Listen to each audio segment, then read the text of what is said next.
Assalamualaikum warahmatullahi wabarakatuh. Alhamdulillahi rabbil alamin, wassalatu wassalamu ala ashrafil mursalin wa ala alihi wa sahbihi ajma'in. Wa ashhadu an la ilaha illallah wahdahu la syarikalah wa ashhadu anna Muhammadan abduhu wa rasuluh. Salawatu rabbi wa salamu alaihi wa ala alihi wa ashabihi wa man sara ala nahjihi wa istanna bi sunnatihi ila yaumiddin. Alhamdulillah, puji syukur kita haturkan kehadirat Allah Subhanahu wa taala. Allah memberikan kita kecukupan sehingga Dia memberikan semua yang kita butuhkan. Allah Subhanahu wa taala berfirman, "Wa ataakum min kulli ma sa'altumu." Allah memberikan apapun yang kalian minta. Dan kita layak bersyukur kepada Allah Subhanahu wa taala dengan semua kenikmatan baik yang kita ketahui maupun yang tidak kita ketahui. Di sebuah pesantren ada daurah yang membahas tentang Sahih Bukhari, yang itu dibaca dalam waktu 1 bulan. Dan itu sampai malam jam 1 kadang baru selesai, jam 12 baru selesai. Selama 1 bulan Sahih Bukhari habis. Ternyata di Qatar lebih hebat, kajiannya jam 12 malam baru mulai. Insyaallah sampai jam 2 ya. Walhamdulillah, semoga Allah Subhanahu wa taala memberkahi setiap forum dalam rangka untuk mencari ilmu yang kita lakukan. Tayyib, di kesempatan kali ini kita akan mengupas satu buku yang saya tulis berapa bulan yang lalu nih. Kalau di sini tertulis Rajab tahun 1440. Berarti kurang lebih berapa? 6 bulan ya. 6-7 bulan yang lalu. Dan buku ini sebenarnya adalah sebuah materi kajian yang saya sampaikan di salah satu masjid di Jakarta. Kemudian saya kembangkan dan alhamdulillah jadilah sebuah buku. Di antara latar belakang yang menarik yang memotivasi saya untuk menulis buku ini adalah keterangan yang disebutkan oleh Ibnu Syabbah An-Numairi rahimahullah dalam kitabnya Tarikh Madinah.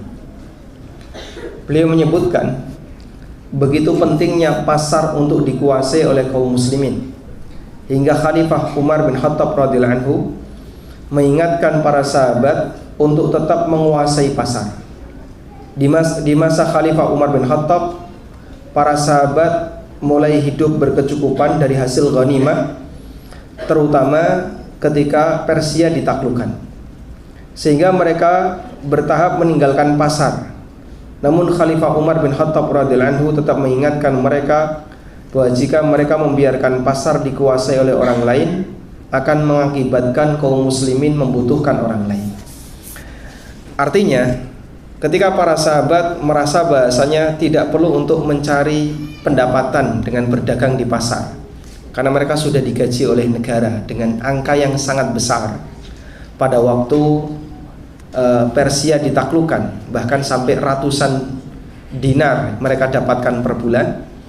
Umar tetap meminta tolong beraktivitas di pasar, jaga kegiatan dagang di pasar, agar dominan yang menguasai pasar adalah kaum muslimin.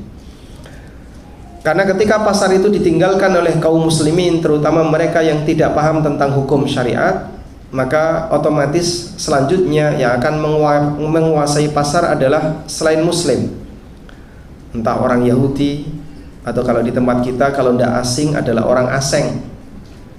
Nah, ketika yang menguasai pasar selain orang muslim, maka pasar itu akan lebih susah untuk dibersihkan dari transaksi riba, dari pelanggaran-pelanggaran yang terjadi di sana.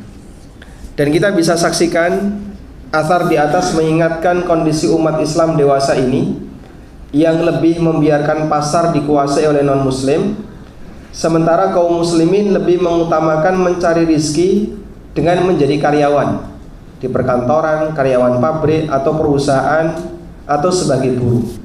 Dan itulah realita yang ada. Kita lebih cenderung mengatakan bahwasanya yang namanya pekerjaan yang punya status sosial itu, kalau berangkat dalam kondisi rapi, pulang dalam kondisi rapi. Tapi kalau ada orang yang berangkat dengan membawa barang dagangan, pakainya sandal, kemudian setelah itu dagang di pasar, pulang dengan membawa uang dan pakaiannya kotor, nah ini bukan pekerjaan yang punya status sosial. Padahal Amirul Mukminin Umar bin Khattab radhiyallahu anhu dulu mengingatkan, seharusnya idealnya Muslim yang baik itu adalah mereka, salah satunya adalah menguasai pasar agar pasar itu tidak dikuasai oleh orang lain. Ini diantara motivasi yang saya jadikan sebagai alasan untuk menulis sebuah buku yang judulnya Pasar Muslim. Kemudian saya tambahkan dengan permasalahan dunia makelar. Tayyib. Saya tidak akan mengupas buku ini secara detail karena waktunya tidak mungkin cukup ya. Namun saya akan cuplikan beberapa hukum yang barangkali penting untuk kita bahas. Yang pertama adalah terkait masalah hukum jualan di trotoar. Nah ini sempat ramai menyusul adanya fatwa beberapa asatidzah yang mengatakan bahwa jualan di trotoar atau di atas selokan yang ditutup dengan beton maka penghasilannya haram. Ada salah satu tetangga saya yang dia punya usaha rental mobil. Sempat tanya kepada salah satu ustadz, apa hukumnya kalau mobil saya parkir di pinggir jalan? Karena di tempat parkirnya dia nggak cukup. Kata beliau haram dan penghasilannya juga haram.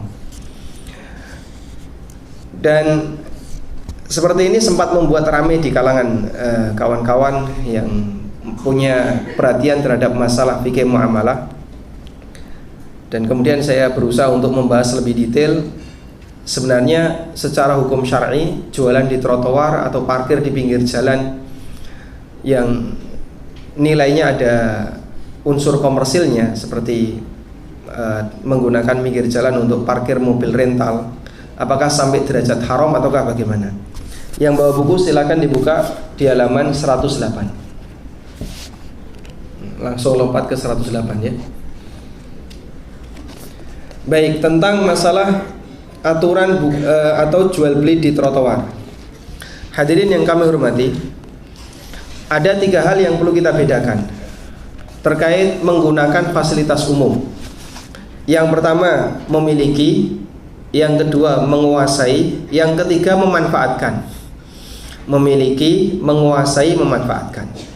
Pertanyaan yang pertama, apakah semua yang kita miliki kita kuasai? Apakah semua yang kita kuasai kita miliki? Yang benar yang mana? Saya ulang ya. Apakah semua yang kita miliki kita kuasai? Dan apakah semua yang kita kuasai kita miliki? Yang benar yang mana? Ya? Yang kita kuasai gimana Pak? Yang kita miliki kita kuasai. Kalau tidak kita miliki, tidak kita kuasai. Baik. Bisa nggak kita menguasai barang milik orang lain? Bisa? Contohnya, sebutkan contoh kita kuasai tapi tidak kita miliki. Barang gadai. Barang gadai yang kita pegang itu kita kuasai, meskipun itu milik siapa? Orang lain yang berutang ke kita.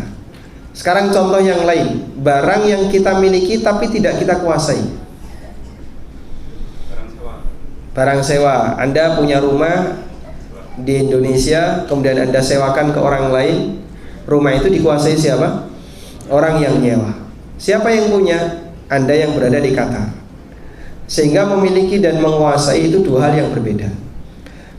Kita bisa memiliki dan sekaligus menguasai. Saya punya HP dan HP itu saya pegang, maka ini saya miliki dan saya kuasai. Kemudian ada poin yang ketiga, yaitu memanfaatkan. Memanfaatkan itu tidak harus memiliki dan tidak harus menguasai. Anda pinjam barang milik orang lain, berarti Anda sedang memanfaatkan, tapi tidak Anda kuasai dan tidak Anda miliki. Sehingga ketika orangnya mau ngambil sewaktu-waktu, boleh gak kita tahan? Tidak boleh. Kenapa? Karena kita hanya memanfaatkan, tidak memiliki dan tidak menguasai. Berarti apa perbedaan antara memanfaatkan dengan menguasai? Kalau menguasai, kita punya wewenang untuk menahan orang lain memanfaatkan barang itu. Tapi kalau sebatas memanfaatkan, kita tidak punya wewenang untuk menghalangi orang lain menggunakan barang itu. Maka kalau misalnya saya megang barang gadai, Bapak utang ke saya 100 juta, kemudian Bapak gadaikan mobil, Bapak gadaikan mobil ke saya, berarti mobil ini ada di bawah kekuasaan saya. Bapak mau pakai mobil itu, boleh nggak saya melarang? Boleh tidak saya melarang? Boleh. Bayar dulu utangmu, baru silakan kamu boleh ambil mobilmu. Kalau mau dimanfaatkan silakan. Tapi dengan syarat bayar dulu utangmu. Ini berarti tingkatannya menguasai. Tapi kalau memanfaatkan, saya pinjam mobil Bapak, akadnya 3 hari.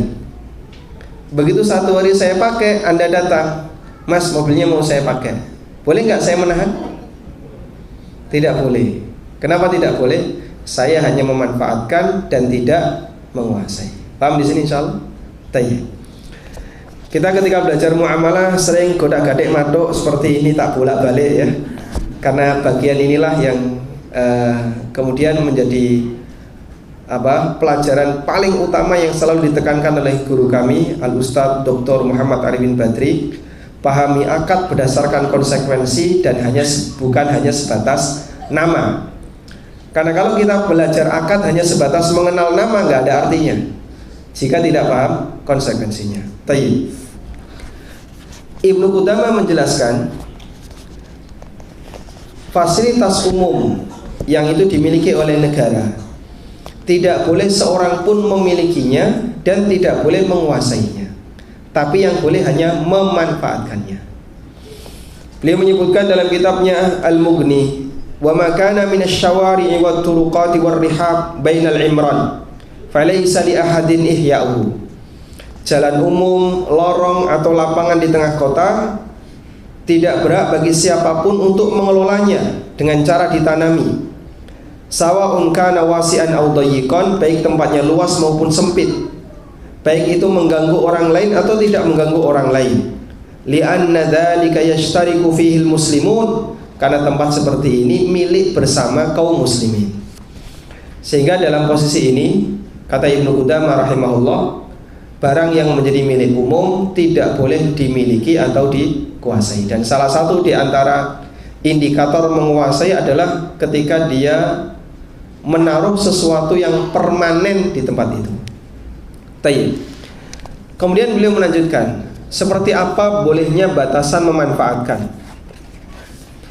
Boleh nggak misalnya kita memanfaatkan tempat umum itu untuk jualan sehingga menghasilkan keuntungan, ataukah memanfaatkan yang sifatnya hanya untuk kegiatan sosial yang di situ tidak ada keuntungan?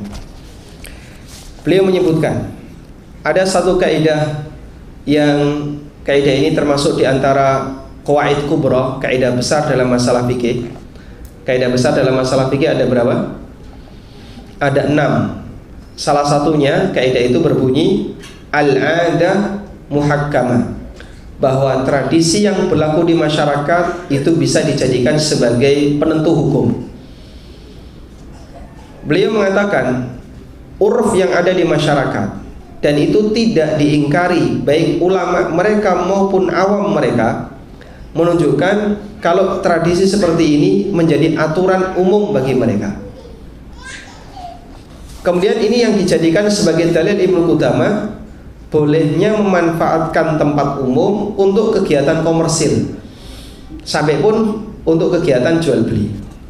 Kata Ibnu Qudamah dalam penjelasan beliau yang lain, wa yajuzul irtifaqu bil qu'udi fil wasi' min dzalika lil bai'i wasyira'. Boleh memanfaatkan dengan menduduki tempat umum yang luas untuk transaksi jual beli, ala wajhin la yadhiqu ala ahad, dengan syarat tidak mengganggu orang lain, wala yadurru bil marah, dan tidak mengganggu pengguna jalan. Alasannya adalah littifaqi ahli al-amsar fi jamil aqsar ala iqrarin nasi ala dhalika, karena seluruh masyarakat sepakat dari berbagai negeri untuk menyetujui praktek seperti ini, min ghairi ingkarin, tanpa ada pengingkaran, wa li'annahu irtifaqun mubah min ghairi idrar, dan ini adalah penggunaan yang mubah tanpa membahayakan orang lain, falam yumna minhu, maka tidak boleh dilarang. Kal ijtihad, sebagaimana orang yang lewat. Baik, yang beliau maksudkan di sini adalah bahwasanya tradisi menggunakan trotoar untuk jualan itu sudah ada sejak zaman sahabat. Di mana Pak tempatnya? Antara Masjidil Haram dan Masjid Nabawi. Dari dulu sampai sekarang tradisinya kayak gitu. Orang di masa silam ketika mereka menjalankan ibadah di Masjidil Haram, selesai umroh, mereka akan pulang. Kemana mereka pulang? Ke kemahnya. Di mana kemahnya? Ya tidak boleh di sekitar masjid. Jaraknya mungkin sekitar sekian ratus meter atau sekian kilo, baru kemudian mereka punya kemah. Perjalanan antara Masjidil Haram menuju kemahnya, kanan kirinya penuh dengan pasar, dan itu sudah menjadi tradisi kaum muslimin sejak masa silam. Ini yang dijadikan dalil oleh Ibnu Qudamah.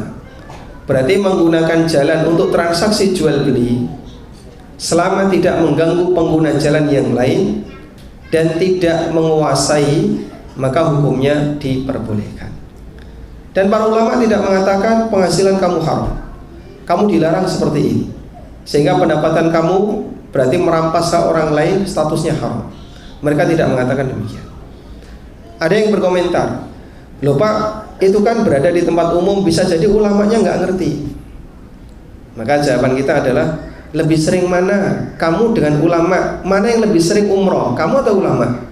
Nah, ulama lebih sering umroh, mereka lebih sering haji, mereka lebih dekat dengan Masjidil Haram dibandingkan masyarakat awam, dan tidak ada pengingkaran. Nah, itu yang dijadikan dalil oleh Ibnu Qudamah rahimahullah, bahwasanya menggunakan trotoar atau fasilitas umum untuk jualan tidak sampai pada derajat haram selama itu disepakati oleh masyarakat. Nah, di tempat kita bisa melihat banyak sekali kasus seperti ini. Contohnya adalah Car Free Day ya, sampai nutup jalan oleh pemerintah. Kemudian di antara ruas jalan itu orang bebas berjualan, bebas beraktivitas. Yang penting menjamin nanti begitu selesai dibersihkan. Bolehkah kita berdagang di sana? Bahkan sampai nutup jalan. Ketika itu sudah menjadi kesepakatan umum di masyarakat, sehingga orang tidak merasa terganggu. Ya, kalaupun ada yang terganggu, ya ini sesuatu yang wajib ditoleransi, apalagi dijaga oleh aparat ya, Satpol PP atau polisi, sehingga orang nggak boleh lewat di situ. Maka bertransaksi di sepanjang jalan yang dibuntu ini hukumnya sama sebagaimana apa yang disepakati oleh masyarakat diperbolehkan. Kita juga punya contoh kasus yang sama. Seperti misalnya ada orang yang melakukan walimah tapi nutup jalan. Itu kira-kira boleh atau tidak? Kalau kemudian dikiaskan dengan mengatakan bahasanya jualan di pinggir jalan hukumnya haram dan penghasilannya haram, walimah nutup jalan hukumnya haram, nikahnya batal. Ada yang sampai segitu? Tidak ada. Alhamdulillah. Terus ukurannya gimana Pak? Kembali ke uruf. Menurut masyarakat Anda, walimah itu boleh nggak di jalan sampai nutup jalan? Oh, di tempat saya nggak masalah. Nah, itu masing-masing antara satu masyarakat dengan masyarakat yang lain berbeda. Sebagian masyarakat melarang, nggak boleh walimah sampai nutup jalan. Kalau mau walimah wajib menggunakan aula. Lalu disediakan aula RW, atau dia menggunakan hall yang ada di hotel atau dimanapun, yang jelas tidak boleh nutup jalan. Nah, seperti ini kembali kepada urf yang berlaku di masyarakat. Selanjutnya, kita sudah mendapatkan kesimpulan bahwa berjualan di trotoar, buka lapak di trotoar, hukum asalnya diperbolehkan selama di sana ada urf yang berlaku di masyarakat yang membolehkan kegiatan semacam ini. Terus bagaimana aturannya? Aturan masalah ini dijelaskan oleh Ibnu Qudamah di tempat yang lain. Kata Ibnu Qudamah, "Was-sabiqu ahaqqu bihi madama fihi." Untuk tempat yang umum seperti ini, maka orang yang pertama dialah yang paling berhak. Madama fihi, selama dia masih bertahan di situ. Fa in qama wa taraka mata'ahu fihi, kalau dia pergi dan dia meninggalkan barang dagangannya di tempat itu, lam yajuz li ghairihi izalatuhu, maka orang lain tidak boleh menyingkirkannya. Li anna yadal awwali alaihi, karena orang yang pertama masih ada di situ. Wa inna qala mata'ahu kana li ghairihi ayyaquda fihi li anna yadahu qad zalat. Tapi kalau dia sudah membawa semua barangnya, maka orang lain berhak untuk menempati tempat itu karena kekuasaan orang yang pertama sudah nggak ada. Tayyib. Ini penjelasan yang disampaikan oleh Ibnu Qudamah. Praktek di tempat kita, bagian inilah yang sering dilanggar. Sebagai contoh ya, kalau ada pasar kaget, Car Free Day, atau pasar Sunmore, Sunday morning, itu biasanya siapa yang menempati lokasi itu, maka pekan depan dia juga berhak tempati itu. Sehingga kalau ada penjual yang lain yang nyerobot, gimana Pak? Ribut Pak, berantem mereka. Padahal ketika penjual pertama ini sudah pulang, dibersihkan, jalannya sudah mulai dibuka, maka pekan depan tempat itu haknya siapa? Seluruh kaum muslimin yang pertama kali datang. Tidak boleh kemudian, ya ini kemarin kan tempat saya, itu kemarin tempat Bapak, sekarang kemarin. Pak. Itulah menurut Ibnu Qudamah. Sudah baca belum Pak bukunya Pak? Nah, di tempat kita pelanggarannya di sini, sehingga orang merasa kalau dia sudah pernah menempati, maka itu menjadi posisinya selamanya sampai dia meninggalkan tempat itu. Bahkan sampai dijual. Kamu kalau mau jualan di sini boleh gantikan posisi saya, bayar 10 juta. Nah ini bayar dalam rangka apa? Tempat ini bukan tempat Bapak juga nggak nyewa tempat ini. Terus saya bayar dalam rangka apa? Loh, gini Mas, jualan di sini omsetnya per hari 5 juta. Sehingga kamu kalau bayar 10 juta 2 pekan ya, minggu ini jualan, minggu depan jualan, kamu sudah bisa nutup modal. Baik, bukan masalah itu. Tapi yang Anda jual ini sesuatu yang dimiliki oleh umum, nggak berhak untuk dijual. Tapi kenapa kok ada orang yang mau? Karena masalah peluang dapat untung. Sehingga transaksi ini masuk dalam kategori jual beli gharar karena dia menjual peluang pasar. Nah ini terjadi di Yogyakarta ya. Bapak Ibu kalau yang sudah pernah main ke Jogja, Anda bisa lihat ya. Di sana ada banyak sekali orang Madura. Ada orang Madura di sini? Ada ya. Ini bukan masalah rasis ya. Orang Madura itu menyangka kalau Yogyakarta lautan. Makanya mereka datang bawa perahu. Begitu ketemu Jogja isinya daratan, perahunya dikasih roda. Terus dipakai jualan sate ya. Katanya seperti itu. Baik. Ada teman saya cerita, dia punya kenalan penjual sate. Jadi penjual sate pertama ini sudah mau mengakhiri karirnya, pulang kampung. Dijuallah satu gerobak itu ke teman yang kedua. Berapa harganya? Harganya kurang lebih 20 juta. Kok mahal sekali Pak? Pada gerobak itu perlengkapannya bahkan tidak ada sensornya, juga tidak ada mesinnya. Kok mahal? Gerobak itu kalau kita nilai paling harganya nggak sampai 3 juta. Tapi ini dijual sampai 20 juta. Jawabannya adalah saya menjual gerobak plus trayek yang saya gunakan untuk jualan. Subhanallah, jalan ini kan milik umum, siapapun boleh jualan di situ. Oh enggak, kita punya kesepakatan satu penjual satu jalur, sehingga nggak boleh lintas jalur. Nah jalur ini kekuasaan saya. Ketika saya lepaskan digantikan orang lain, maka saya minta nilainya 13 juta. Ini jualan apa ini? Sesuatu yang gharar karena yang dia jual adalah peluang pasar. Pelanggaran seperti ini banyak sekali di tempat kita di Indonesia. Milik umum dikuasai, nggak boleh ada orang lain yang menggantikan. Kemudian ketika ada orang lain mau menggantikan, wajib membayar. dan itu hukumnya tidak diperbolehkan. Termasuk yang sering terjadi di sini saya sebutkan adalah kuli panggul dan pedagang asongan. Pasar di tempat kita yang namanya kuli dan pedagang itu dibatasi jumlahnya. Misalnya di Tanah Abang jumlah kuli maksimal 100 orang dan semuanya punya KTK, kartu tanda kuli. Untuk bisa punya KTK Pak, itu bayar Pak. Ada salah satu jamaah umroh yang pernah ketemu saya ya. Beliau cerita tetangganya di Magelang, beliau orang Magelang. Tetangganya di Magelang itu utang 10 juta. Dipakai apa? Ada sebuah pasar di sana yang butuh kuli 10 orang. Kemudian ketika salah satu kuli itu ingin mundur mengakhiri karirnya, digantikan oleh kuli yang baru. Kuli yang baru ini untuk menggantikan posisi orang pertama harus bayar 10 juta. Masya Allah ya, daftar jadi kuli Pak 10 juta.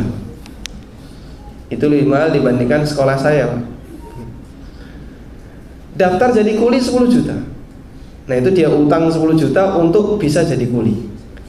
Katanya di pasar itu ada BMT yang menyediakan pinjaman 10 juta untuk para kuli, dan nanti harus bayar 15 juta dalam waktu sekian tahun. Kira-kira BIP-nya berapa lama Pak? Itu pejat berapa kali kira-kira? Dia harus meniti karir jadi kuli, misalnya kurang lebih 5 tahun, mungkin baru bisa mendapatkan BIP setelah dipotong untuk kepentingan nafkah dia.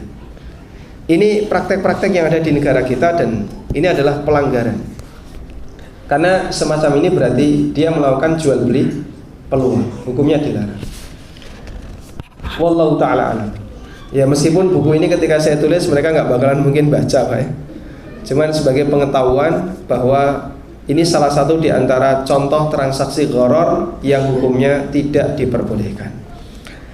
Yang semisal dengan ini ternyata juga terjadi di tengah para pejabat di negara kita, terutama anggota TNI atau kepolisian yang mereka dikasih rumah dinas. Ketika mereka meninggalkan rumah itu dan mau digantikan oleh orang yang baru suruh bayar. Itu bayar apa Pak? Ya, itu bayar apa? Oh ini bukan rumahnya, ini fasilitas pemerintah. Tapi itu sudah menjadi tradisi. Saya pernah dapat pertanyaan dari salah satu peserta KES ya, peserta KPMI Entrepreneur School, sekolah KPMI di pusat. Dia punya keluarga kayak gitu. Terus dia tanya ke saya, bapak saya mau pergi karena sudah pensiun, lalu digantikan oleh orang lain. Yang ganti itu ngasih 10 juta, itu boleh diterima atau tidak?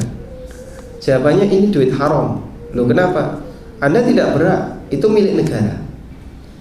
Sehingga sesuatu yang sifatnya umum tidak boleh dikuasai dengan cara diperdagangkan, dengan cara diperjualbelikan. Wallahu ta'ala alam. Baik. Kemudian saya langsung masuk ke masalah maklar. Barangkali bagian inilah yang paling menarik ya.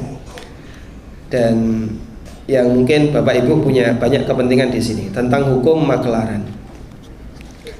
Baik, tentang hukum maklar saya taruh di bagian belakang buku ini sebagai pelengkap, karena umumnya kalau sudah berbicara tentang masalah jual beli di pasar itu tidak lepas dari yang namanya maklar. Kita akan bahas yang pertama adalah apa hukum upah maklar. Maklar ada di halaman 256. Maklar itu sudah ada di zaman para sahabat, bahkan sudah ada di zaman Nabi Sallallahu Alaihi Wasallam. Sampai diceritakan oleh Qais bin Abi Gharaza, beliau mengatakan kami dulu para pedagang itu diberi nama oleh para sahabat dengan nama maklar. Qais bin Abi Gharaza mengatakan kharaja alaina Rasulullah sallallahu alaihi wasallam fi suq wa nahnu nabiul awsaq wa nahnu nusamma samasirah.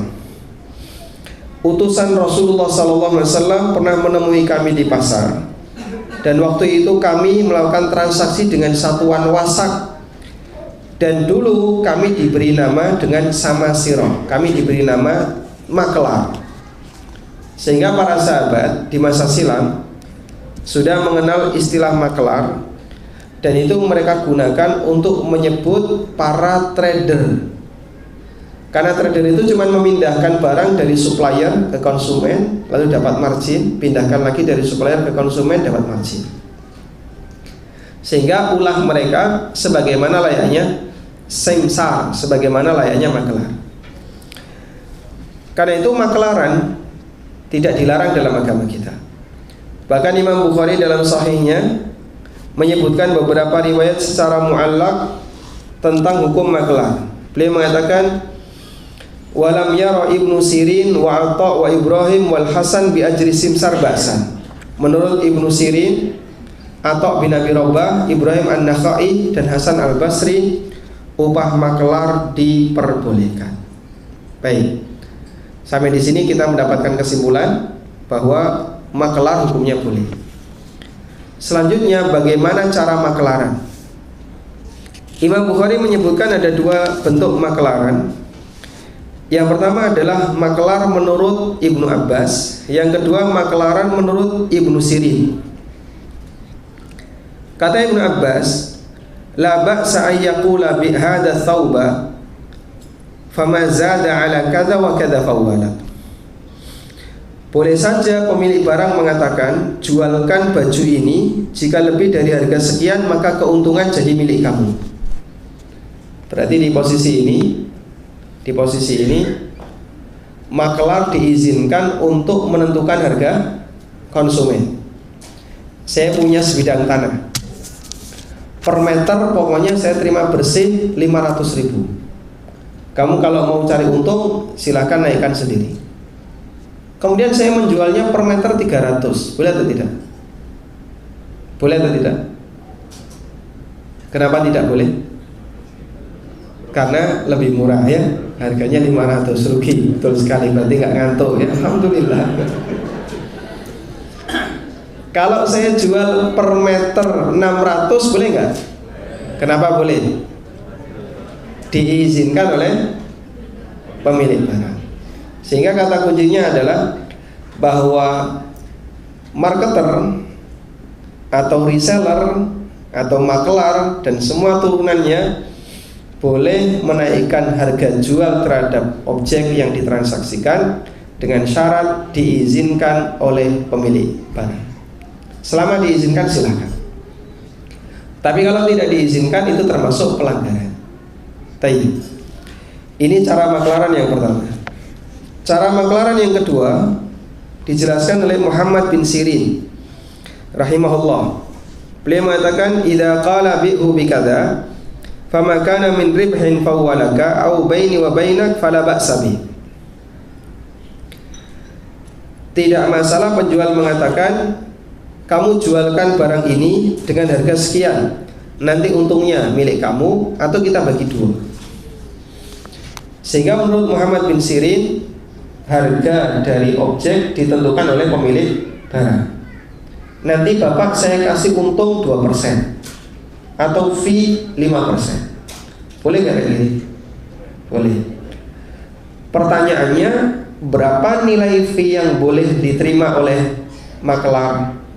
Jawabannya kembali kepada kesepakatan pihak yang terlibat. Sehingga ketika makelar ditawarkan, kamu mau nggak saya kasih 3%? Siap. Nah, berarti di posisi ini dia hanya berhak 3% dari harga jual yang berlaku di barangnya. Wallahu a'lam. Baik.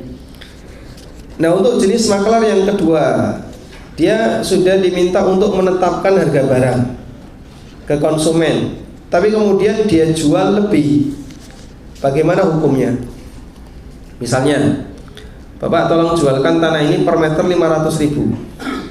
Nanti bapak saya kasih 2% dari total penjualan tanah. Ternyata ketika dia tawarkan ke orang lain, ada yang senang, ditawarkan 700.000. Mau dia. Selisih 200.000 itu milik siapa? Milik siapa? Milik penjual atau milik makelar? Kenapa milik penjual? karena dia belum minta izin untuk menaikkan harga barang. Baik, di sini berlaku kaidah. Ada kaidah yang mengatakan jika ada orang dikasih amanah terhadap sebuah harta, lalu harta itu berkembang, maka hasil dari pengembangan harta itu adalah milik pemilik harta.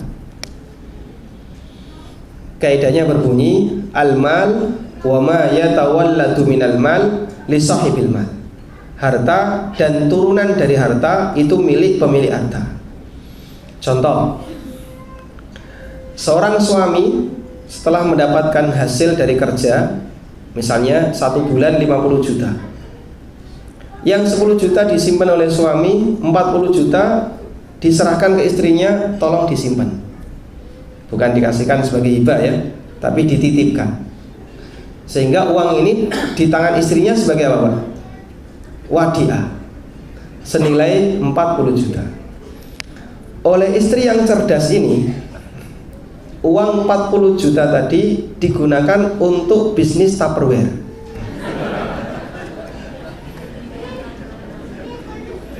Ternyata berkembang, untung, modal 40 juta jadi 60 juta. Dan nggak pernah cerita ke suaminya. Pertanyaannya, selisih 20 juta, margin 20 juta yang didapatkan oleh istri, itu milik siapa? Milik istri atau milik suami?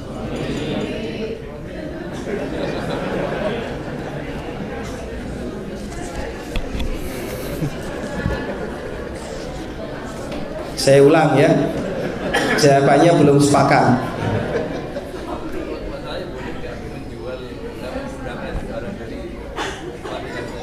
Baik, istri dititipi 40 juta. Ini gaji 40 juta, nafkah sudah di luar itu ya.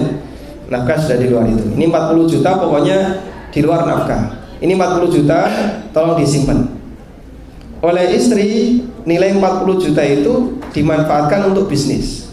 Ternyata berkembang dan dia nggak pernah cerita ke suaminya. Dari 40 jadi 60. Untung 20 itu milik suami atau milik istri? Tidak dua-duanya. Terus milik siapa? Wadiah tidak boleh dimanfaatkan. Milik suami atau milik istri? Milik suami istri. 20 juta ini kalau pakai kaidah tadi berarti dia milik suami. Kenapa? Karena istri belum mendapatkan izin menggunakan dana milik suaminya. Sehingga ketika dana wadiah itu dimanfaatkan oleh pemegang wadiah tanpa izin dari pemilik dan ternyata berkembang, maka semua hasilnya milik pemiliknya. Apa dalilnya, Pak? Kita pernah mendengar ada sebuah kisah 3 Bani Israel yang jalan-jalan di waktu sore, tiba-tiba turun hujan, kemudian mereka masuk ke dalam gua. Qadarullah turun batu besar persis menutupi pintu gua. Akhirnya mereka nggak bisa keluar. Apa yang mereka lakukan, Bapak Ibu? Berdoa kepada Allah, bertawasul menggunakan apa? Amal soleh. Salah satunya dia menceritakan, ya Allah, saya dulu pernah punya seorang karyawan, tapi sebelum gajinya saya serahkan, dia pergi.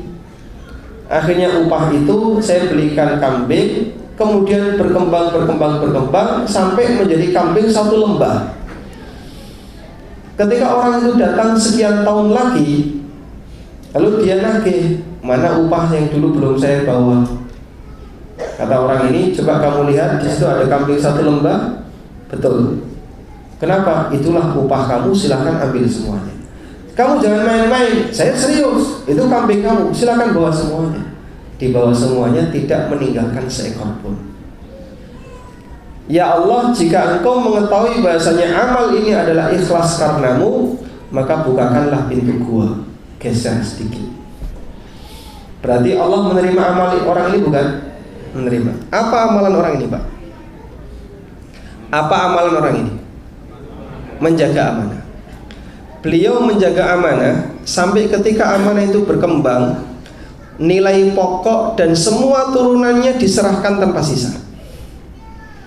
Nah, itu jadi kaidah al-mal wa ma yatawalladu minal mal li sahibil mal.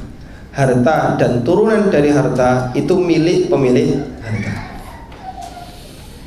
Kecuali kalau dapat izin. Nah, kalau dapat izin, misalnya, Pak, ini duit Bapak kan nganggur di tempat saya, titipan ya. Boleh nggak saya gunakan untuk modal? Kalau dia bilang silahkan, tapi nanti kalau untung kita bagi hasil. Nah, berarti itu akadnya sudah berubah dari wadiah berubah jadi mudharabah, sehingga nanti ada pembagian bagi hasil. Tapi kalau dia nggak dapat izin atau tidak minta izin, maka ketika menggunakan dana itu dan ternyata berkembang, semua hasilnya wajib diserahkan ke pemilik. Karena itu kaidahnya tadi ya, jika ada orang yang sudah dipasrai, kamu tolong jual per meter 500. Kalau ternyata dia jual per meter 600, maka margin 100 wajib diserahkan kepada pemilik tanah, karena hakikatnya ini adalah titipan dan amanah yang dia kembangkan tanpa izin. Wallahu a'lam. Paham insyaallah? Walhamdulillah. Baik. Selanjutnya kita akan membahas tentang apa hukum maklar dimaklarkan.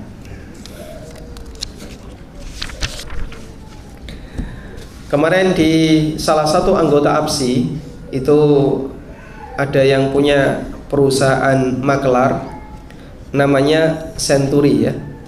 Century 121 atau 212?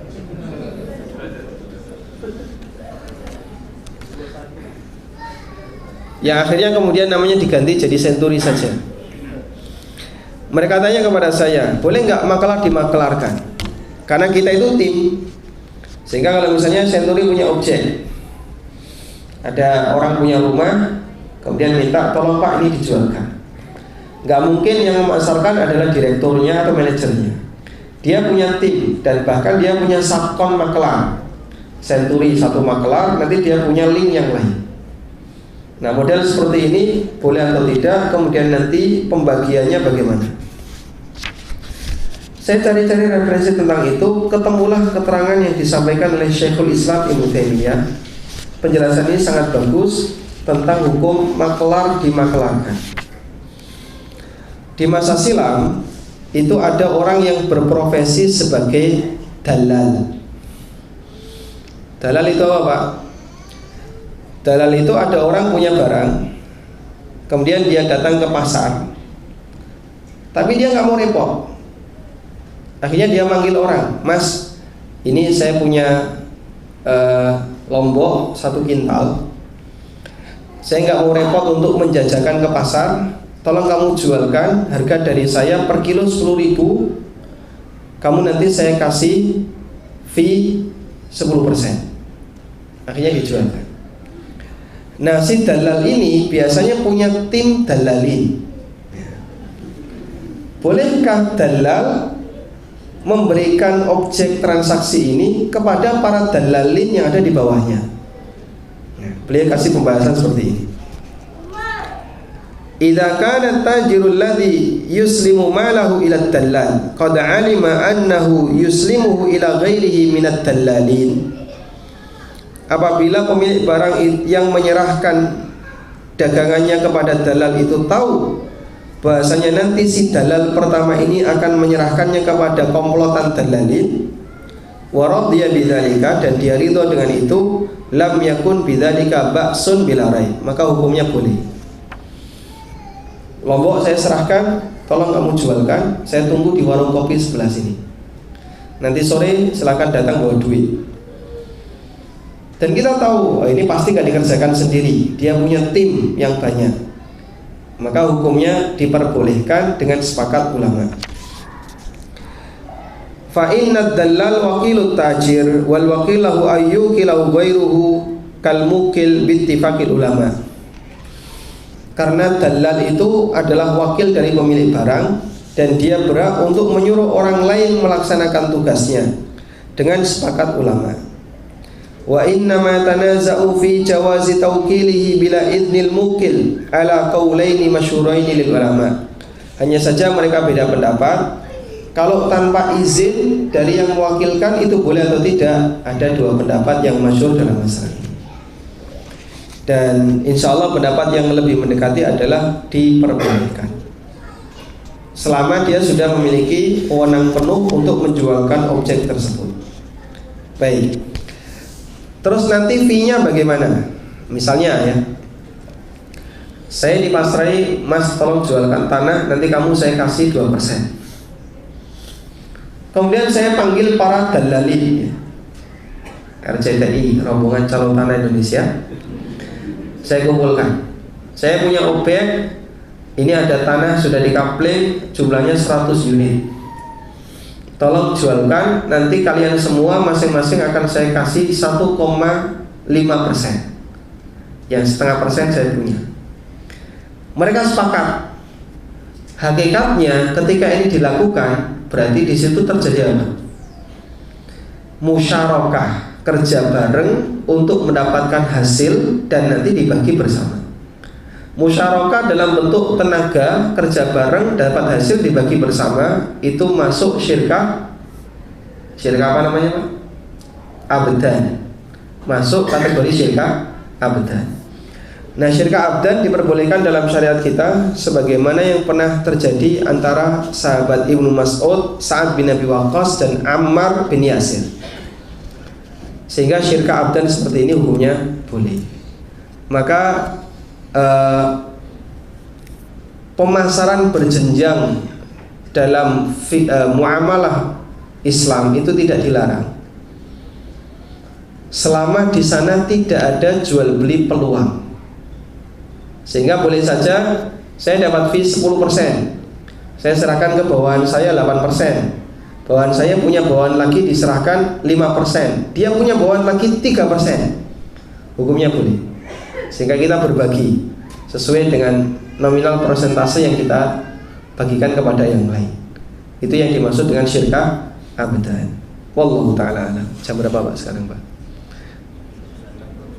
9 kurang 10. Berarti satu lagi ya. Baik, satu lagi. Setelah ini tanya jawab. Insya Allah nggak lama karena kayaknya sudah pada merah ini. Ada kopi di belakang? Oh, permen kopi. Yang terakhir adalah mengenai hukum, bolehkah upah maklar dimasukkan ke harga barang? Banyak kasus yang ditanyakan ke kita adalah ketika kita menjual makanan, ada merchant warung yang dia jualan makanan, lalu mengikuti GoFood, terlepas dari hukum GoFood boleh atau tidak. Misalnya kita anggap hukumnya boleh. Ketika kita ikut GoFood, harga GoFood dengan harga warung sama atau beda? Biasanya beda, ada penambahan 20%. GoFood minta 20% dari harga yang dimiliki oleh warung, karena GoFood merasa sudah mengiklankan makanan itu di sistem mereka. Nah, oleh warung, penambahan 20% itu dibebankan ke konsumen, ke pelanggan. Sehingga kalau beli langsung ke warung harganya 20.000, kalau dia pakai GoFood harganya jadi 24.000. Bolehkah seperti ini? Kasus ini berarti melimpahkan biaya pemasaran dan maklaran ke harga barang. Disebutkan oleh Imam Al-Kasani, seorang ulama madhab Hanafiyah, dalam kitabnya Bada'i As-Sana'i. Jadi ini kitab Bada'i As-Sana'i adalah mahar yang beliau berikan kepada istrinya, Imam Al-Kasani. Kata Imam Al-Kasani, la ba'sa bi ayyul haqqa bi ra'sil mal ujratul qassar was-sabbaq wal ghassal wal fattal wal khayyat was simsar. Tidak masalah memasukkan semua biaya ke dalam harga. Seperti biaya pembersihan kain, biaya wantex, biaya cuci, biaya pemintal, penjahit, termasuk maklar. Sehingga semua biaya yang digunakan untuk kemaslahatan produk bisa diinkludkan dengan harga produk. Ini menurut Al-Ghazali. Maka boleh misalnya, Pak, harga ini belum termasuk PPN, sehingga PPN dibebankan ke siapa? Konsumen. Boleh nggak kayak gitu? Boleh. Karena itu penjual berhak untuk menetapkan margin. Pokoknya saya minta untung sekian. Kalau ada pengeluaran tambahan, tanggungan konsumen. Boleh atau tidak? Diperbolehkan. Makanya untuk beberapa kasus, ketika orang menjual barang, sementara barang itu ada kenaikannya disebabkan karena penambahan-penambahan, bisa dibebankan ke konsumen.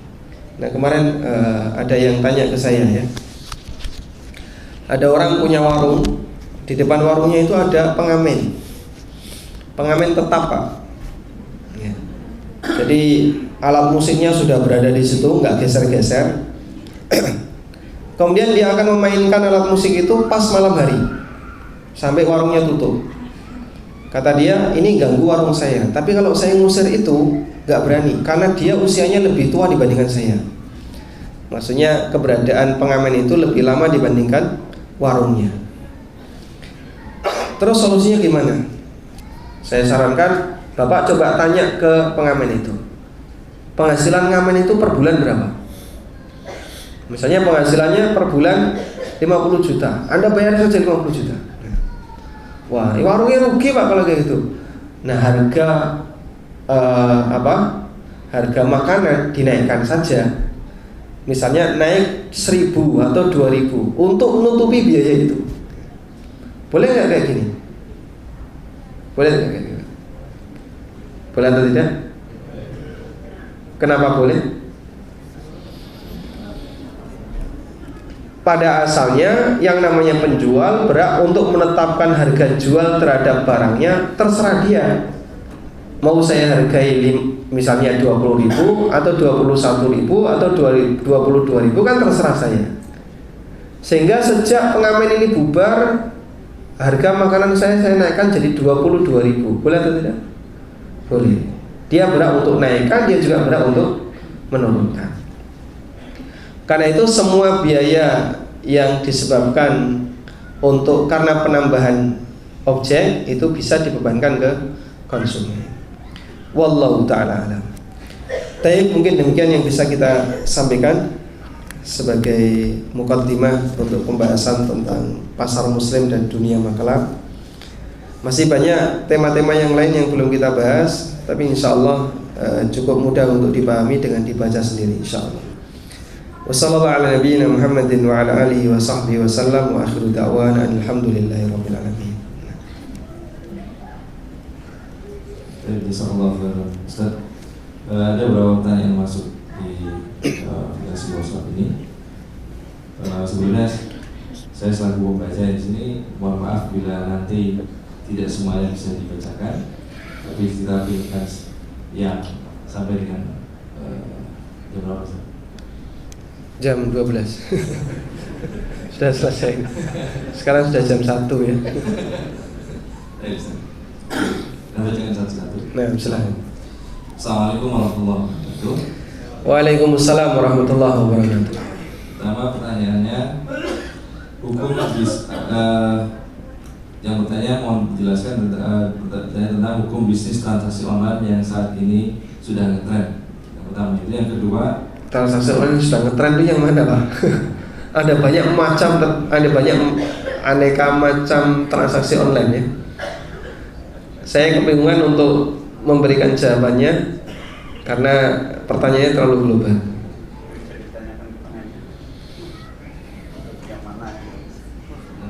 Boleh di skip dulu untuk pertanyaan berikutnya. Baik, yang kedua, hukum membeli buah-buahan yang masih berbunga.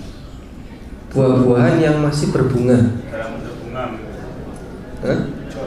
Oh, jual beli ijon. Apa hukum jual beli ijon? Jual beli ijon dirinci sebagai berikut. Yang pertama, dia membeli dalam kondisi masih hijau, belum siap panen, tapi langsung diambil. Hukumnya boleh dengan sepakat ulama. Contoh, ada orang beli pohon jagung tapi belum ada jagungnya, baru ada calon jagung, namanya apa itu? Hah? Putret. Baik. Baru ada calon jagung. Boleh nggak ini dijual? Kalau langsung diambil boleh. Di Gunung Kidul kalau sudah musim kering, jarang rumput yang digunakan untuk makan sapi yang kayak gini, sehingga belum ada jagungnya, baru ada calon-calon jagung itu. Nah, itu yang kemudian ketika dijual langsung dibabati semuanya, dikasihkan ke sapi. Hukumnya boleh. Sehingga kalau ada orang yang menjual mangga tapi masih bunga, boleh nggak? Boleh. Tapi begitu transaksi selesai langsung diambili. Arab nggak apa-apa, ya sebuah nggak sing penting tadi, nggak urusan, hukumnya boleh. Yang kedua, melakukan jual beli buah yang masih dalam bentuk kembang, tapi diambil ketika musim panen. Nah, hukumnya tidak boleh. Ini sama seperti membeli janin yang berada di dalam kandungan induknya dan nanti akan diambil ketika lahir. Kenapa tidak boleh? Anda melakukan jual beli gharar. Karena objek yang Anda beli belum tentu bisa diserah terimakan. Sehingga Anda bayar, misalnya saya bayar 1 juta. Nanti kalau panen mangga saya ambil semua mangga yang ada di pohon ini. Jawabannya dilarang karena tidak ada yang bisa memastikan apakah nanti akan berhasil banyak atau rontok banyak. Ada 2 peluang antara untung atau buntung dalam masalah ini. Wallahu a'lam.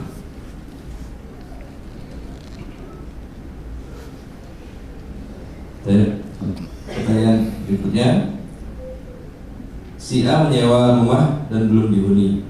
Kemudian si A menyewakan rumah ini kepada si B dengan ada margin. Bolehkah transaksi? Pada asalnya ini diperbolehkan ya. Sehingga kalau kita menyewa mobil, lalu mobil itu kita sewakan ke orang lain dengan ngambil margin, hukum asalnya diperbolehkan selama kita menyewakan yang kedua tidak melebihi dari waktu sewa yang pertama. Misalnya saya sewa mobil selama setahun, saya sewakan lagi ke si B selama 5 tahun.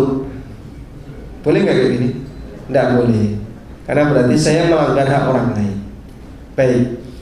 Tapi kalau saya sewa mobil setahun dan saya sewakan ke si B bulanan selama 11 bulan, hukumnya diperbolehkan karena tidak melebihi dari waktu sewa saya. Dan itu kan yang terjadi dengan travel umroh. Mereka membeli 1 paket LA. Berapa harganya? Sekian dolar. Itu isinya kendaraan, transportasi, kemudian hotel, catering. Gak mungkin pemilik umroh akan menggunakan itu sendiri. Itu akan dijual ke para jamaahnya. Dia ngambil margin.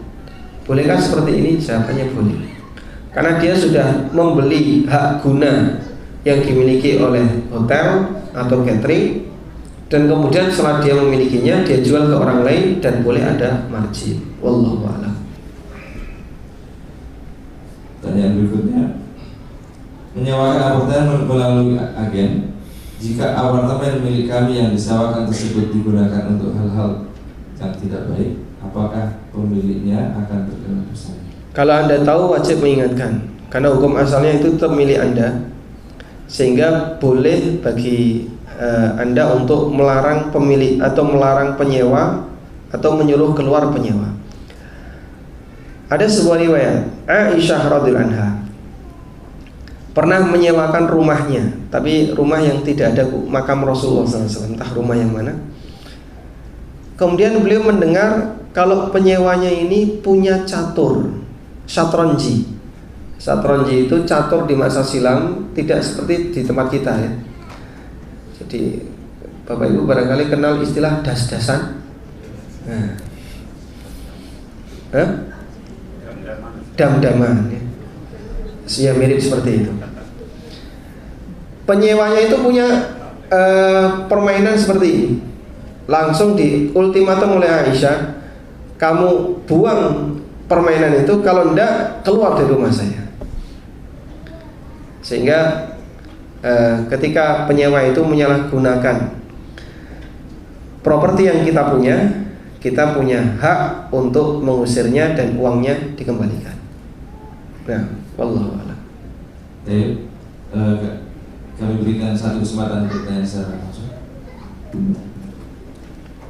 Assalamualaikum warahmatullahi wabarakatuh. Waalaikumsalam warahmatullahi wabarakatuh. Pertanyaan ini Ustaz, mengenai yang tadi, semua biaya yang dikeluarkan untuk barang jual beli itu boleh dibebankan kepada nilai jual. Nah, tapi kan ada kaidah bahwa nilai barang yang dijual itu harus memiliki nilai yang layak, karena barang yang dijual itu banyak di tempat lain yang dijual, kecuali barang yang unik. Itu bagaimana Ustaz? Baik. Bukankah menetapkan harga barang itu dibatasi dengan harga pasar? Jawabannya betul. Sehingga kalau ada orang yang menjual barang jauh di atas harga pasar, ulama beda pendapat apakah ini boleh atau tidak. Tapi menurut Malikiyah ini tidak boleh dan masuk dalam kategori jual beli ghaban. Sehingga ghaban itu artinya pembodohan. Sehingga konsumen berhak untuk membatalkan akad dengan khiyar ghaban. Contoh ya, ada orang main ke alun-alun Yogyakarta, lalu naik odong-odong 2 kali putaran 200.000. Ini tidak boleh. Maka dia dibodohi. Bahasa kita menjual barang jauh di atas harga pasar itu menjual barang dengan rego mentung. Apa hukumnya? Tidak boleh Pak.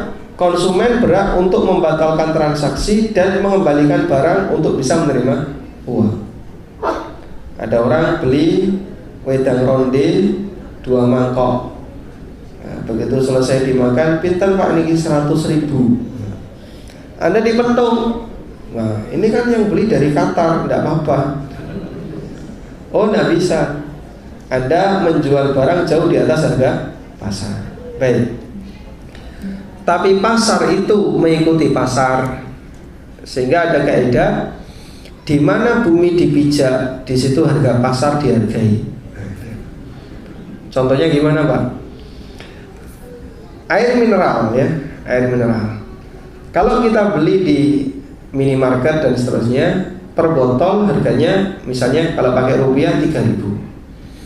Tapi kalau kita beli di stasiun jadi 5.000, di bandara 10.000, di atas pesawat 25.000, di kamar hotel 30.000. Kok bisa beda-beda? Karena pasarnya beda. Betul nggak? Boleh nggak kayak gini? Dia dinaikkan itu kan karena include dengan pajak tambahan. Anda kalau beli air mineral di atas pesawat memang keren ya, tapi harganya lumayan 25.000. Kok bisa jauh lebih mahal? Itu kan ada tambahan. Termasuk ketika orang menjual barang di bandara, ada banyak tambahan. Nah, tambahan itu include dengan harga, hukumnya boleh karena ini masuk dalam kategori menjual barang sesuai dengan harga pasar dan pasarnya sudah beda. Wallahu a'lam. Baik. Menjadi pertanyaan, bagaimana hukumnya untuk aparat negara di mana mereka tidak memiliki tapi menguasai aset negara dan mereka menjual aset tersebut dengan dalih untuk kemaslahatan masyarakat? Jadi kullukum ra'in wa kullukum mas'ulun an ra'iyati. Semua kalian adalah pemimpin dan akan dimintai pertanggungjawaban terhadap apa yang dia pimpin. Pemerintah itu tidak menguasai aset negara, tapi dia mengatur aset negara. Dan berbeda antara menguasai dengan mengatur. Kalau mengatur, maka yang jadi kaidah adalah kembali kepada maslahat rakyat. Ada kaidah yang mengatakan kebijakan pemerintah manutun bimaslahatir rakyat, itu harus sejalan dengan maslahat rakyat. Sehingga kalau dia membuat kebijakan yang tidak sejalan dengan maslahat rakyatnya, dia nanti bisa dituntut oleh rakyatnya di akhirat. Kalaupun dia selamat dari tuntutan di dunia, bisa dituntut oleh rakyat di akhirat. Makanya beban berat jadi pemimpin itu salah satunya ini.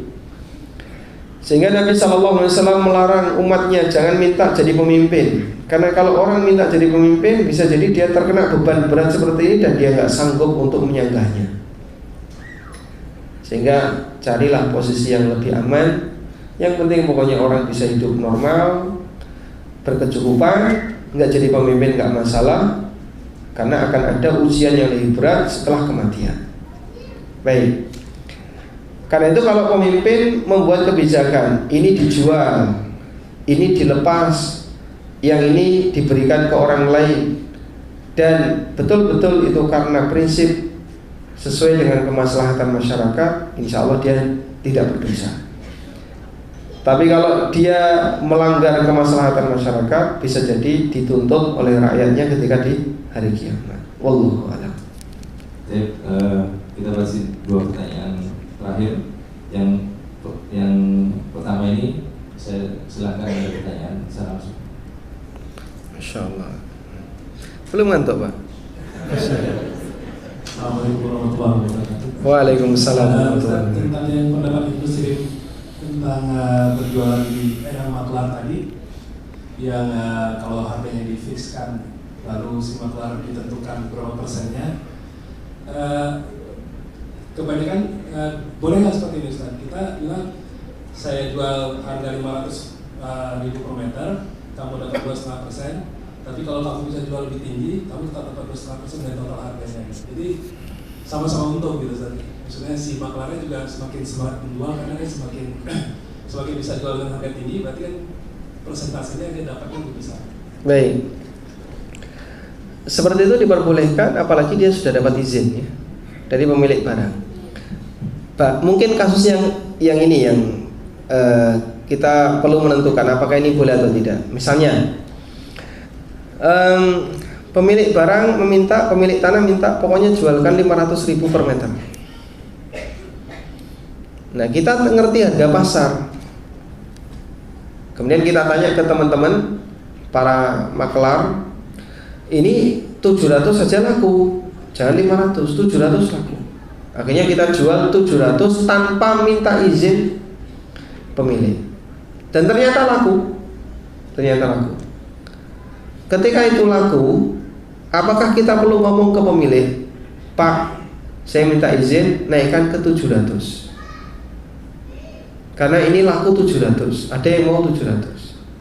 Bagaimana kalau dia nggak izin? Jawabannya begini. Jika makelar bisa menjualkan objek dengan nilai yang lebih mahal, meskipun tanpa izin, boleh dia lakukan dengan syarat niatnya semuanya akan diberikan kepada pemilik. Misal ya tadi ya, pemilik ngomong jualkan saja 500 per meter. Ternyata ketemu buyer, dia bersedia untuk membeli 700 per meter. Terus gimana Pak? Silakan jual 700. Lah saya belum dapat izin tuh, nggak masalah. Kenapa? Syaratnya satu, nanti kamu harus menyerahkan nilai 700 itu semuanya ke pemilik. Sedangkan upah kamu sesuai dengan kesepakatan di awal. Loh, kok bisa kayak gitu? Inilah yang sering disebut oleh para ulama, melaksanakan tugas yang lebih baik daripada apa yang diinstruksikan. Wakil itu boleh melakukan 2 hal. Pertama, melakukan tugas sesuai instruksi. Yang kedua, melakukan tugas yang lebih baik dari instruksi. Laku lebih mahal itu lebih baik atau kurang baik? Lebih baik, karena untungnya kan lebih besar. Sehingga ketika dia laku lebih mahal, nggak perlu cerita, langsung ya udah deal 700. Kemudian kita sampaikan kepada pemilik tanah, Pak, alhamdulillah laku 700. Anda tetap dikasih sesuai dengan nominal awal karena nggak ada kesepakatan. Sehingga Anda dikasih misalnya 3% kali 500.000 per meter tadi. Ini kesepakatan di awal. Andai kan pemilik tanah ngasih lebih, itu hak pemilik tanah. Tapi kita tidak berhak untuk maksa. Dipahami insya Allah? Nah, Sehingga pada intinya dalam hal ini adalah ketika dia melakukan tindakan yang lebih baik dibandingkan yang diinstruksikan, itu tidak perlu izin. Karena bisa jadi ketika dia izin, momen itu hilang, kesempatan itu hilang, sehingga orang tadi sudah bersedia untuk nilai 700 gak jadi beli misalnya. Wallahu a'lam. Jadi ini pertanyaan terakhir yang bisa disampaikan di forum ini. Ada 5 atau 6 lagi yang mungkin disampaikan di tempat yang lain saja. Ini sebenarnya hampir selalu pakai taksi aplikasi karena alasannya jelas harga dan tersedia setiap saat. Murah atau mahal relatif bagi sebenarnya. Karena itu dia selalu top up deposit untuk bayar non tunai bukan karena tertarik oleh diskon atau poin, tapi karena praktis dan aman dari kriminal atau kelalaian, dan hak si penanya tersedia kapanpun yang berarti amanah. Tapi kalaupun dikasih diskon dan poin, alhamdulillah dia pakai juga. Bagaimana Ustaz? Baik. Tadi kita belum final untuk membahas apakah diskon di GoPay dan OVO itu termasuk riba atau tidak. Yang kesimpulannya adalah menunggu regulasi. Menurut OJK, apakah ini akadnya utang ataukah wadiah? Kalau melihat kondisi peredaran crowdfunding yang ada di tempat kita, nampaknya lebih dekat, ya, kalau menurut OJK lebih dekat kepada wadiah. Karena top up dana tertentu yang diserahkan ke orang lain dan itu menjadi properti bagi penerima, di tempat kita hanya satu, yaitu bank. Kalau mau ditambahkan ya koperasi. Selain itu tidak ada. Makanya lembaga keuangan kalau mau diakui oleh negara, pilihannya dua, jadi bank atau kalau enggak jadi koperasi. Jadi bank mahal, bisanya hanya jadi koperasi. Makanya BMT itu namanya koperasi, KSPPS, Koperasi Simpan Pinjam PPS. Wah, itu apa kepanjangannya ya? Saya cuma hafal di depannya saja. Dia masuk kategori koperasi. Karena kalau jadi bank, bayarnya mahal, SDM-nya mahal dan seterusnya. Yang paling enak ya jadi koperasi. Baik. Sehingga apa tadi pertanyaannya? Bagaimana menyikapinya? Karena dia paket sudah tidak bermaksud untuk menggunakan poinnya segala, tapi merasa aman dengan penggunaan. Baik, sehingga ini GoPay tadi ya. Sehingga GoPay wallahu alam pada prinsipnya di situ top up ini yang lebih dekat adalah wadiah dan bukan utang. Karena di negara kita dana dari orang lain yang dikumpulkan di satu tempat tertentu ya, bisa berupa bank, dan itu kalau jadi bank berarti dia pindah properti milik bank atau koperasi, sehingga dana dari anggota itu menjadi properti koperasi. Wallahu ta'ala alam.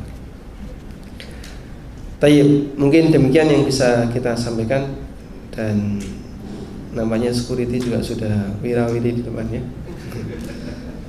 Ustaz, satu dari ibu-ibu Ustaz. Oh, satu dari ibu-ibu. Assalamualaikum warahmatullahi wabarakatuh. Waalaikumsalam warahmatullahi wabarakatuh. Ustaz, menyambung masalah sewa menyewa tadi. Sekarang ini lagi maraknya orang-orang ini pada berbisnis, join dengan hotel, beli kamar di suatu hotel tertentu dengan catatan mereka tidak pusing-pusing, tinggal mendapatkan keuntungan dari hasil sewa menyewa yang telah disewakan dengan hotel tersebut. Yang menjadi pertanyaan, apakah hasil dari sewa menyewa itu halal penghasilannya Ustaz, mengingat hotel itu kan bukan hotel syariat. Hotel itu kan hotel-hotel mungkin hotel-hotel bintang berlima. Mohon penjelasannya Ustaz. Ya. Alhamdulillah. Model kondotel seperti ini ya. Kalau dari skema akadnya insya Allah tidak masalah ya. Kita beli satu unit, kemudian kita serahkan kepada pengelola itu, tolong unit saya dikelola, nanti bapak saya kasih 5% jika laku. Nah, kalau dari skemanya nggak masalah. Nah, selanjutnya yang dipermasalahkan adalah bagaimana penggunaannya. Nah, kita tahu kalau bentuknya hotel di Indonesia itu rata-rata berbau kotoran, Pak. Makanya untuk menghilangkan kesan itu selalu dikasih tambahan syariah atau islami. Cuman atau hotel halal ya, boleh dimakan. Cuman yang jadi masalah, hotel yang kita beli ternyata tidak ada label seperti itu. Wallahu a'lam. Ini kembali kepada mana yang lebih dominan. Al-hukmu 'alal ghalib. Hukum itu mengikuti yang dominan. Jika memang kita yakin dominan hotel di kota seperti ini dipakai untuk kegiatan yang tidak benar, maka Anda wajib tinggalkan. Tapi kalau dominannya masih dipakai untuk sesuatu yang benar, insya Allah silakan dipertahankan. Sehingga ada pelanggaran 1-2 itu tidak diperhitungkan karena jarang. Dan kaidah mengatakan an-nadir la hukmalah. Sesuatu yang jarang terjadi itu tidak ada hukum baginya. Sehingga misalnya jujur-jujuran ya, pihak pengelola hotel cerita, Pak, di sini dari sekian ribu pengguna kamar paling hanya per bulan cuma 1 atau 2 orang yang menyalahgunakan tempat ini. Sisanya insya Allah semuanya aman. Kalau seperti itu, maka Anda bisa pastikan penghasilan yang Anda dapatkan adalah halal. Karena an-nadir la hukmalah. Sesuatu yang sifatnya jarang itu tidak dihukumi. Wallahu a'lam. Baik, demikian yang bisa kita sampaikan. Sekali lagi terima kasih atas kesempatan di malam hari ini untuk belajar bersama. Semoga Allah Subhanahu wa taala menganugerahkan kepada kita ilmu yang bermanfaat.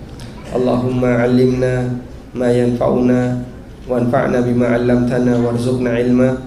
Wa sallallahu ala nabiyyina Muhammadin wa ala alihi wa sahbihi wa sallam. Wa akhiru da'wana alhamdulillahi rabbil alamin. Wassalamu alaikum warahmatullahi wabarakatuh.